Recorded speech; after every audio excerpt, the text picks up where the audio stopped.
الحمد لله رب العالمين، الصلاة والسلام على خاتم النبيين وعلى آله وصحبه أجمعين، أما بعد فأعوذ بالله من الشيطان الرجيم. بسم الله الرحمن الرحيم. قال الله تعالى في سورة الأنعام: لا تدركه الأبصار وهو يدرك الأبصار وهو اللطيف الخبير. ترجمہ: وہ ایسا ہے کہ نگاہیں اس کا ادراک نہیں کر سکتی اور وہ نگاہوں کا ادراک کر سکتا ہے، اور وہ بھید جاننے والا خبردار ہے۔ اللہ سبحانہ و تعالیٰ کی ذات اس قدر لطیف ہے کہ اس کو کوئی آنکھ انسان کی دیکھ نہیں سکتی۔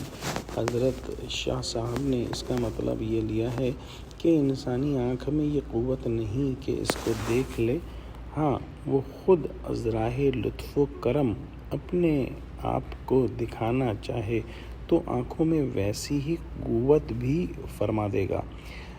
مثلاً آخرت میں مومنین کو حسب مراتب اللہ سبحانہ و تعالیٰ کا دیدار نصیب ہوگا، جیسے کہ نصوص کتاب و سنت سے ثابت ہے، اور بعض روایات کے مطابق حضور صلی اللہ علیہ وآلہ وسلم کو لیلۃ الاسراء میں بھی اللہ سبحانہ و تعالیٰ نے اپنا دیدار فرمایا۔ کچھ مفسرین نے ادراک کا مطلب احاطہ بھی لیا ہے، یعنی نگاہیں کبھی اس کا احاطہ نہیں کر سکتیں۔ آخرت میں بھی اللہ سبحانہ و تعالیٰ اپنا دیدار فرمائے گا نیک بندوں کو، لیکن اس کی ذات کا احاطہ نہ ہوگا۔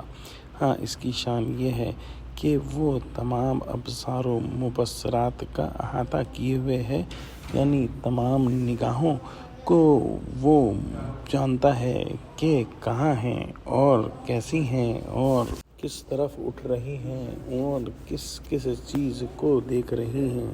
لہٰذا وہ لطیف ہے کہ اس کو نگاہیں نہیں پا سکتی، اور وہ خبیر بھی ہے کہ وہ تمام نگاہوں کو مکمل طور پر پا لیتا ہے۔ دعا کرتے ہیں کہ اللہ سبحانہ و تعالی ہم کو قرآن کا فہم عطا فرما اور ہم کو 100% توحید سے جوڑ دے، آمین۔ وآخر دعوانا الحمد للہ رب العالمین، والسلام علیکم ورحمۃ اللہ۔